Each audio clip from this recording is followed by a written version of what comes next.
All right, so here's a little coverage of where we're at with the big, beautiful bill, although there's already some breaking news right before we went on the air that they added back in more Medicaid cuts. Wow. So it's even worse than what That- we're about to talk about. It's even worse than what we're about to talk about. The United States Senate advancing the piece of legislation designed to serve as the foundation of the Trump agenda, what he calls his big, beautiful bill. H.R. 1, an act to provide for The final vote, 51 to 49, with 2 Republicans, Senator Tom Tillis of North Carolina and Rand Paul of Kentucky, joining all Democrats in opposition. The legislation moving forward after a dramatic night filled with Republican Party leaders pulling members aside to hash out their concerns. President Trump posting on Truth Social, "Tonight we saw a great victory in the Senate." The massive package includes the extension of $4.5 trillion in Trump tax cuts. It also provides hundreds of billions of dollars to fund the Trump mass deportation program. But in an effort to rein in government spending, Republicans are overhauling benefits programs like Medicaid and SNAP, also known as food stamps, including new work requirements and forcing reauthorization to receive benefits every 6 months instead of 1 year. It's really a terrifying time. Those barriers make Courtney Leader nervous. The mom from Springfield, Missouri has a child with special needs and relies on Medicaid. She warns the extensive authorization process alone could lead to deserving people falling through the cracks. We're not talking about living this life of luxury with Medicaid. We are honestly talking about this life and death and how do we provide for our child in our home. Her Senator, Josh Hawley, shares those concerns, but still but he voted for it anyway. voted to move the bill forward. The Medicaid stuff in here, I think, is bad, and I think we've delayed the worst of it. There's still work to be done in the Senate to get the bill passed. But if it does, the identical package needs to be voted on in the House. And already House members like David Valadao of California are warning they will vote no. Republicans can only afford to lose 3 votes in the House and have the bill pass. And Democrats will do all they can to slow this bill's progress down, but ultimately they can't stop it.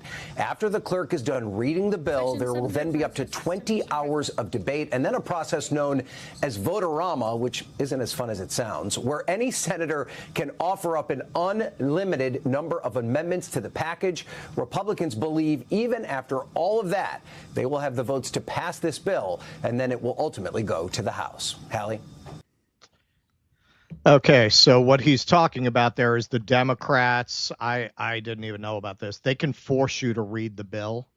So to slow it down, they're forcing them to read all, I believe it's 946 pages. But although it looks like a very broad swath of Americans are going to be victims of the big, beautiful bill, it's already claimed its first victim, Tom Tillis. Yep. Tom Tillis, who Trump announced he was going to primary, resigned rather than to face the wrath of Don Trump. Well, he didn't resign from office. He's just not running for re-election. Yeah, he's not running. Blakely, now that Senator Josh Hawley, for the 500th time, has proven with his votes that this whole I'm a populist shtick is a fraud, can liberals stop giving him credit for rhetoric he never backs up? He just voted for the big, beautiful bill that will cut Medicaid for so many in his own state. Yeah, I mean, that's always, if you want to know who Josh Hawley is, just go watch that video of him running through the Capitol.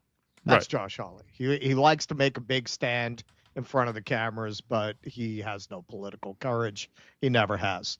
Lisa Murkowski was extremely worried about the BBB, but voted to advance the bill after its revised text exempts Alaska from SNAP cuts, which provides $25 billion to Alaskan rural hospitals and gives $50K in write-offs to whaling captains.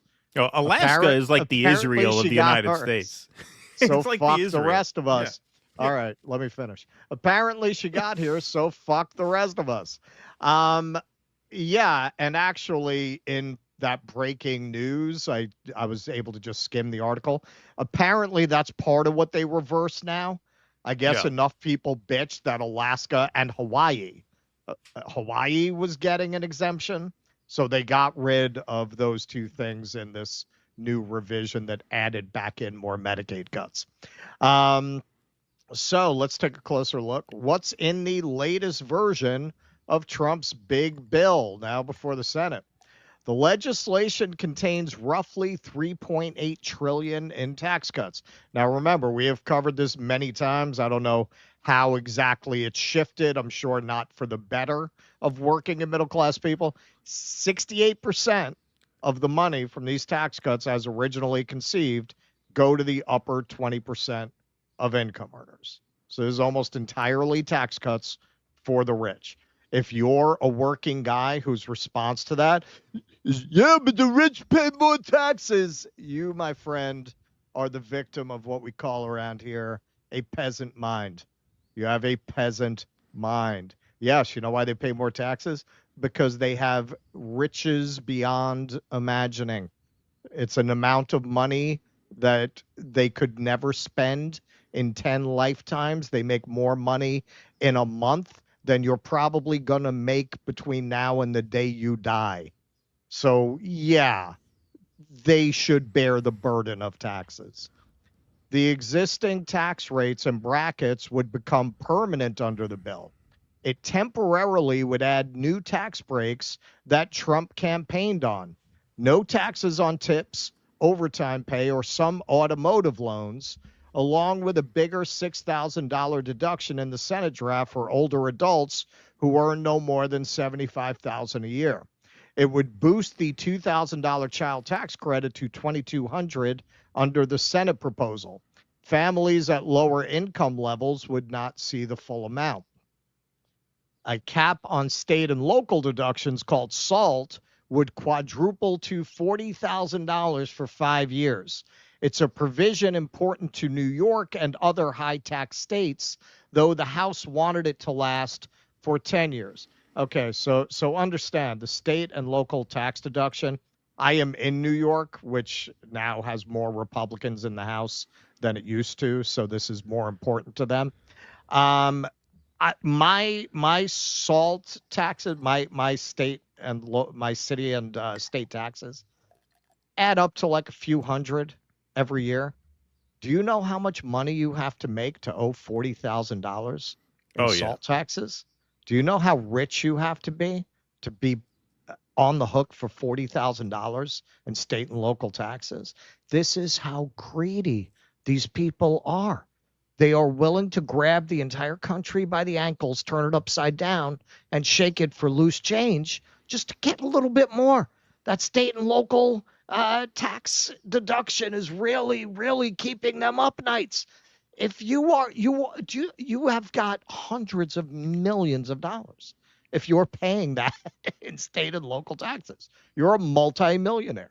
And they actually brought political pressure to bear on their representatives to get this tax cut. This is what this bill is all about. It doesn't do anything for the deficit that they claim to care so much about. It actually makes it worse, as Thomas Massie keeps going on about, and Rand Paul.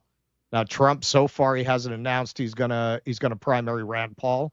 He might consider that just, an embarrassment for him waiting to happen, so he's going to leave it alone. There are scores of business-related tax cuts. The wealthiest households would see a $12,000 increase from the legislation. The wealthiest households, $12,000. Now, that's an amount of money. I am betting most people watching right now, that is an amount of money like it would really improve your life, right? To get $12,000 right now. They're doing all this to give $12,000 to people who wouldn't even notice $12,000. $12,000 is nothing. That's like a negligent, it's a rounding error for these people. It would cost the poorest people $1,600 a year, according to the nonpartisan Congressional Budget Office analysis of the House's version. Now, this doesn't get into details, but I assume that's based in tax credits. They're not going to get benefits. They're not going to get. So this is costing the poorest people $1,600. It's giving $12,000 to rich people for whom $12,000 is a nice lunch. Middle income taxpayers would see a tax break of $500 to $1,500, the CBO said. The bill would provide some $350 billion for Trump's border and national security agenda, including $46 billion for the U.S.-Mexico border wall and $45 billion for 100,000 migrant detention facility beds as he aims to fulfill his promise of the largest mass deportation operation in U.S. history. Money would go for hiring 10,000 new immigration and customs enforcement officers with $10,000 signing bonuses and a surge of Border Patrol officers as well. The goal is to deport some 1 million people per year. Now, I want you to think about that if you're one of these people who thinks that this is really going to improve your life. Okay, let's not even get into the immigration question. What could $350 billion actually spent on the citizens of the country? Not even the non-citizens. I'm not even talking about that. On the citizens of the country. What if they spent $350 billion making sure everyone could go to public colleges and universities for free? What if they used $350 billion to subsidize healthcare so you don't have those high health insurance bills? What if they did that with $350 billion? Wouldn't that improve your life instantly and definitely and clearly in a way that $350 billion spent on this theoretical scheme where because they get rid of all these immigrants at a moment when they're rapidly shifting to AI and automation anyway, somehow you're going to be able to pressure employers to pay you more? Like, wouldn't it be more of a sure thing for them to just put $350 billion into American citizens having a better life? Anything, Keaton? No, go ahead. Go on. The package includes new 80-hour-a-month work requirements for many adults receiving Medicaid and food stamps, including older people up to age 65. Parents of children 14, we need more Walmart greeters out there. That's what I'm always saying. Parents of children 14 and older would have to meet the program's work requirements. There is also a proposed new $35 copayment that can be charged to patients using Medicaid services. Now, you know this is a bill written by people who have no idea what it is to not have $35. They have no concept of that.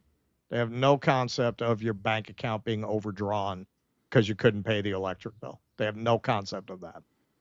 $35, they can pay it. Well, they either that or they're thinking that this will end up being another sort of backdoor Medicaid cut because people who don't have the money for the copay will just forego the visit. Forego the care. Yeah, it's a good There's point. no other reason to charge Right. a person poor enough to be on Medicaid a $35 copay Right. unless you're a sadistic piece of shit, which our government is filled with. Well, so much of this is so clearly about beating the peasants into the dirt. Yeah, of course. Know your place. Know your place.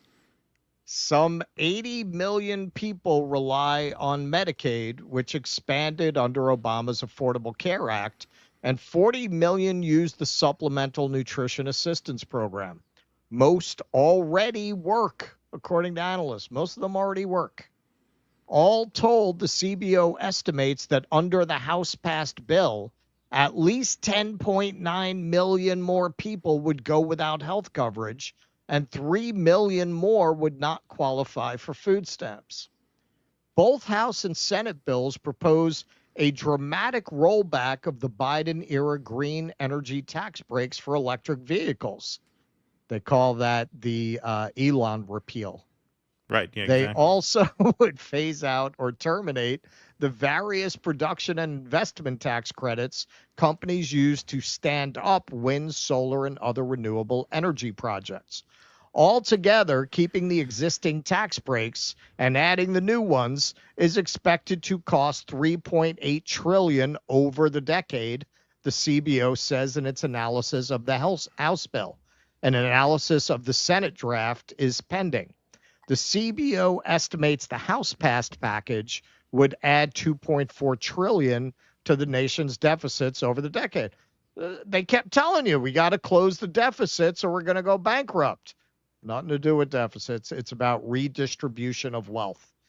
In a moment where we have wealth inequality that dwarfs the Gilded Age, they want more. Just like Marx predicted, in the final stages of capitalism, the capitalists will come loot the treasury for nothing left to loot. Now, Thomas Massey here, some of his exceptions are not ours, but he does take exception. You were promised the big, beautiful bill would do these things, but it does not. Prohibit welfare for illegal aliens. Stop funding sex changes for kids. End registration of suppressors. Defund Planned Parenthood 10 years. Implement REINS Act. Reduce the deficit. Okay, so some of this apparently is the parliamentarian shut down some of this because they're trying to do this through reconciliation so that they don't have to get Democrat votes. At the same time, George Bush fired the parliamentarian. That was something we talked about quite a bit when Biden didn't. So it's hard to imagine if they didn't want these things struck down, they wouldn't fire the parliamentarian, especially this crew. Like, these guys don't want to fire the parliamentarian. George Bush was Emily Post compared to this administration. Yeah. But you know who's happy? The parliamentarian is probably the Jeffrey Epstein liaison. That's how. That's why. They were smart. See, that's how the deep state checked Donald Trump. They put the Epstein contact as the parliamentarian, so you can't touch him. There you go. That parliamentarian owns my ass. I swear. I swear they have Polaroids. I can't talk about them. Yeah, right. I can't talk about them. They're very vile. I was not in my right mind then. Me and Marla had just split up. Yeah. I was doing some very bad things. Very bad things. So activist turned grifter Riley Gaines, and not a very good one. This is what I said when I was on Jimmy's show. We had a lot of the fucking small dick chuds have a meltdown about this. I said she needed to stay in her lane. Yeah, not because her background is as a swimmer, but because she's a dummy. That's why. Right. Like, she clearly doesn't know anything about these things, but she kind of glommed onto a way to make a living. And yeah, man, I sympathize. We gave a lot of positive coverage when she was covering that one thing that she was an activist in about men and women's sports. And I understand, man, like, she was studying to be a dentist. That's not going to happen now. But Jesus Christ, like what a grotesque lack of judgment at best, and basically Riley Gaines is like the OnlyFans model of conservative media. She will say and do anything that these people want her to say and do. Today, we called on Congress to pass the big, beautiful bill and defund Planned Parenthood. Officially in my third trimester, I've been fighting for this little girl long before I ever heard her heartbeat. Listen, as somebody who's followed her more closely than most people in our space would have, I'm not buying it. It's a grift. I don't believe she believes that. I don't believe that. I'm not buying she's pregnant. Oh yeah. Oh no. Well, clearly that's a Cabbage Patch doll. You can see the outline. Yeah, right. I'm not buying it, Bullshit. man. Like, she seemed like a center rightish kind of a typical college student from her part of the country. This, like, foaming at the mouth to fund Planned Parenthood, deport the immigrants, white genocide. I don't buy it. I don't buy it. That's why I say she's like an OnlyFans model. What do they want me to say? What do they want me to say for cash today? Even the swimming, she came in fifth, right? So that means like 3 biological women placed ahead of her too. So she's not a great swimmer either.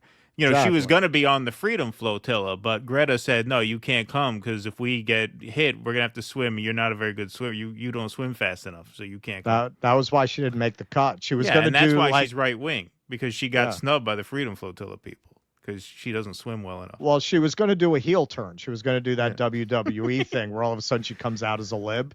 But yeah, they were afraid. We appreciate it, but you swim too slow. It's very dangerous out there. We don't have enough of the what do you call them? Flotation device, the ring. We only have enough for us.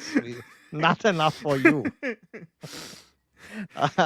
Okay, now Chloe Cole, I'm a lot more sympathetic to because she was basically a child. She was 13, and she was really kind of manipulated into getting medical treatments that no child, in my opinion, can really consent to. And then this is very interesting because with Riley Gaines, with Chloe Cole, the right-wing people glommed onto them and used them for their own purposes. They used them for their own agenda, which in the end doesn't really have anything to do with these causes that they're very passionate about. They just want to give tax cuts to their rich friends. That is their first, second, third, fourth, and fifth priority. If they get to 6, they'll get around to you. So Chloe Cole says they killed the defunding of transgender treatments for children. It doesn't make any sense.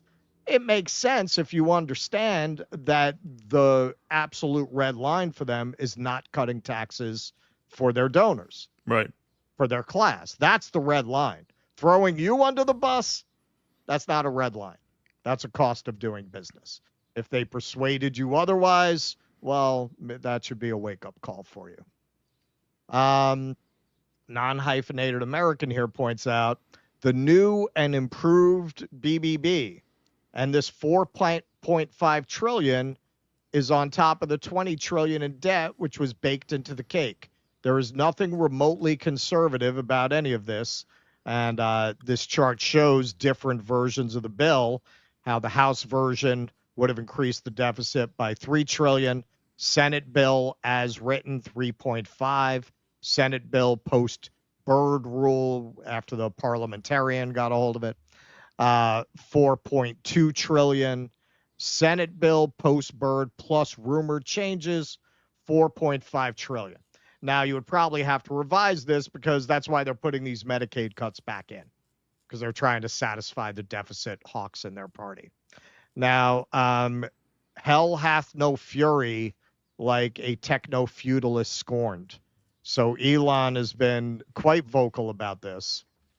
The latest Senate draft bill will destroy millions of jobs in America and cause immense strategic harm to our country, not to mention my business. Utterly insane and destructive, like having a customer base of suburban libs and giving $300 million to their personal antichrist, like that kind of insane and destructive.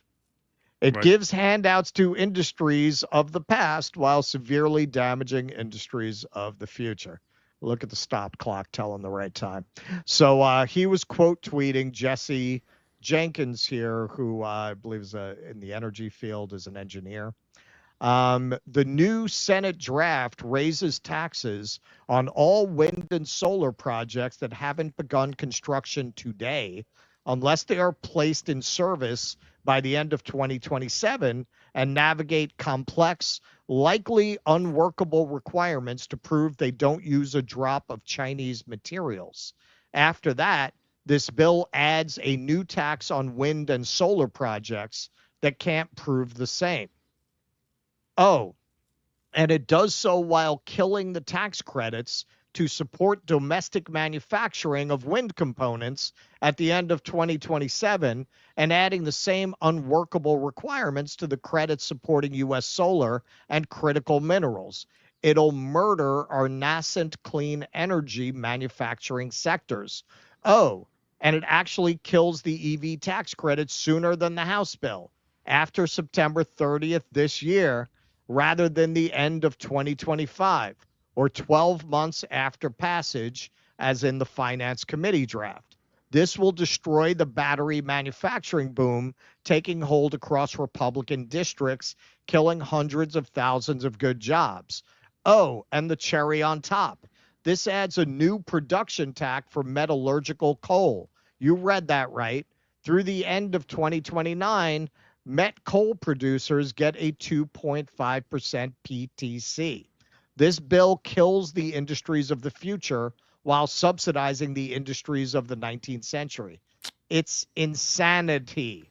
Antichrist fail. Peter Thiel thought he was ushering in the future, warding off the Antichrist. No such luck. Coal baby.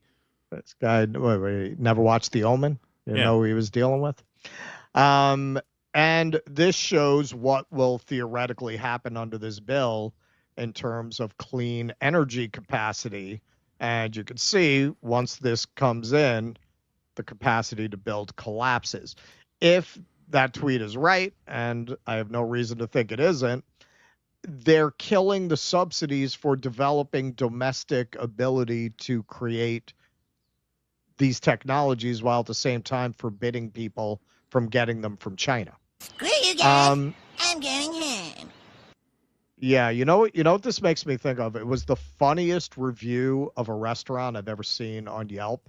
We have a Chinese restaurant here, Ali's, and the food is just awful. Like the lo mein is basically like it should just be labeled starch with salt.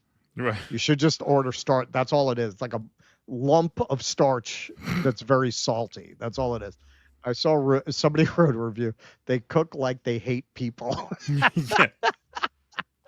That's what this bill is, man. This is a bill that reads like you hate the country. You hate the country. This is something a foreign enemy would come up with to destroy the country. Right. So this is Mark Wayne Mullen, representative of Oklahoma, talking about how much people actually love this bill in spite of what Elon wants to tell you. Elon Musk goes, listen, I respect Elon. I think he's right for his opinion, but he just doesn't know. And so I have to disregard that. What we're doing is delivering for the American people, and they know that. So if you look at any polling in the red states, especially where President Trump won, which he won the red states overwhelmingly, President Trump is popular, and the bill is extremely popular. Other polls can be, as you know, decided by what demographic you want to poll. And I imagine if they were to go poll blue states, well, the bill probably wouldn't be popular there. Senator, Okay, well, let's see what the Fox News poll says about it. 38%. This is Fox, not MSNBC. Fox News poll, 38% favorite, 59% oppose the bill. Yeah, so Mark Wayne, whatever fucking redneck name that guy has, he's bullshitting you. He's bullshitting you. Billy Bob over there has got it wrong. Elizabeth Warren, 1 in 4 nursing homes say they will be forced to close if Republicans pass Trump's big, beautiful bill. No grandma should be kicked out of her nursing home so that Mark Zuckerberg can buy another Hawaiian island. A little more on that later. So according to this chart, more than half of nursing homes would be forced to cut staff, and more than 1/4 would have to close their doors. And this was before they added back in those cuts. So it's actually worse than it was when they made that chart. All right, so here's Warren breaking down the just absolute nonsensical cruelty of this $35 copay.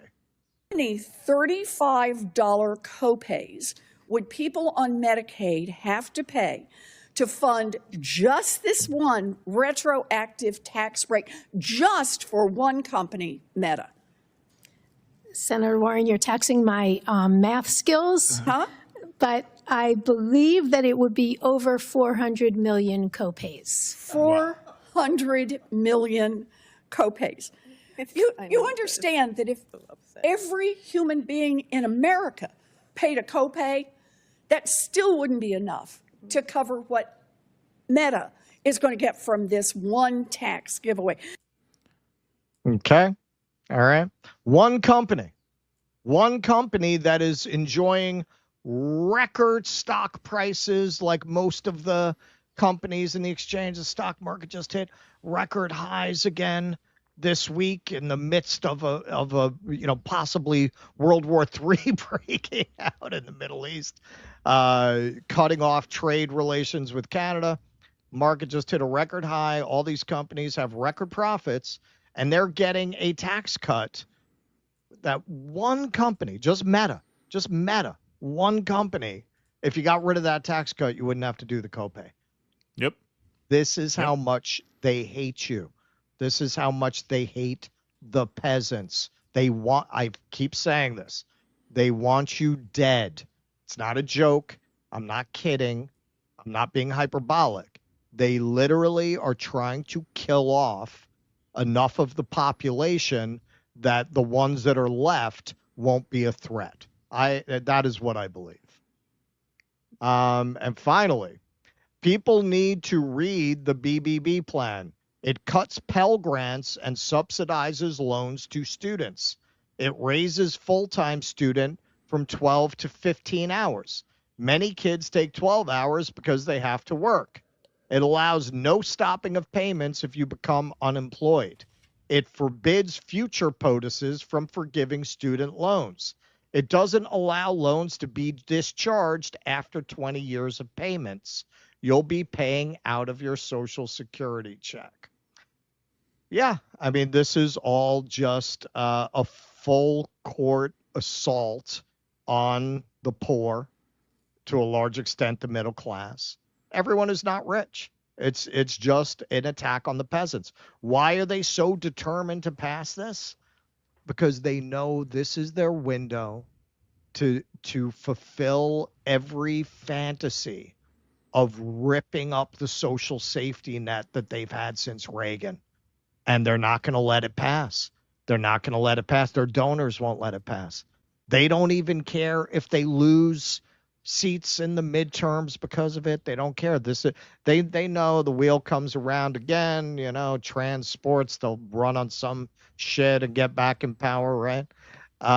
This is their window. This is their opportunity to turn this into a true feudal society. That is what they want. That is what their donors want. And that's why I think whatever problems they have in the House, they're going to pass it. They're going to pass it. And yeah, they might have to change some things here and there, but the broad strokes will remain intact.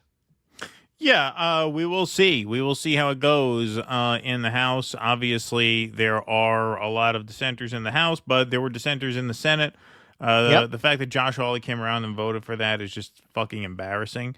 And the fact that, Tom Tillis rebelled and then was threatened with a primary and then announced that he would not seek re-election in 2026, which is when he's up for it, is an indication, I think, that you're right, that they're really not terribly concerned with the electoral consequences of this, which are going to be quite nightmarish. And, the fact that you have a lot of the Chud accounts, obviously Nick Sorter broke the news there that Tom Tillis was not going to be seeking another term. You got a lot of chest pounding about how Trump set him straight and he cowered, he went away. Like, you're so stupid. You're so stupid if your concern is holding on to power and maintaining the Senate majority, which I don't think the donors are worried about that. I think the donors, you're right. I think they see it as, look, this is our window. We got to run through and we'll deal with whatever happens. But the fact that Tillis is not seeking another term is potentially quite significant. North Carolina is not a deep red state. It's a swing state that leans red in what figures to be a blue wave year. That could be a tough Senate seat to keep, and now you have forfeited the incumbency advantage in what is looking like it will probably be a pretty close Senate race. So you basically took a chance of giving that seat up to the Democrats. Also, you could pound your chest at him and get him to resign because he wouldn't vote for the bill, which you passed anyway. You passed without him. So why'd you do that? It's pretty self-destructive, which tells me, as you said, they're not really concerned with that. This is their chance. They're going to lose the House in 2026, which means, legislatively speaking, Trump's agenda is going to be stymied come 2027 anyway, because if you lose one chamber, you may as well lose both, except for when it comes to the court and things like that. But they already have the Supreme Court. So, yeah, I don't think they are too worried about that. I think the fact that they kind of just bullied Tom Tillis out of a seat is an indication that they're not too worried about that. This is their chance to really turn the page on the Reagan era into something worse. Right. They are on their way to doing it. Remains to be seen who votes yes, who votes no in the House, what adjustments they have to make. But this was an important hurdle that they cleared. And once again, you just like the Democrats have their cowards who talk a big game about how they're going to stand on principle and fold in the end. The Republicans have them in spades too. Lisa Murkowski. We're going to have to start Josh calling them Pramila Hawley. Yeah, right. Exactly. Yeah, exactly. It's just like that. It's just like that. And now, you're one step closer to getting this through in some form. Will they get there by the deadline? The deadline is the 4th. We will see. It'll be interesting to see what the final product looks like. But yeah, bad news. Bad news for sure. Please clap.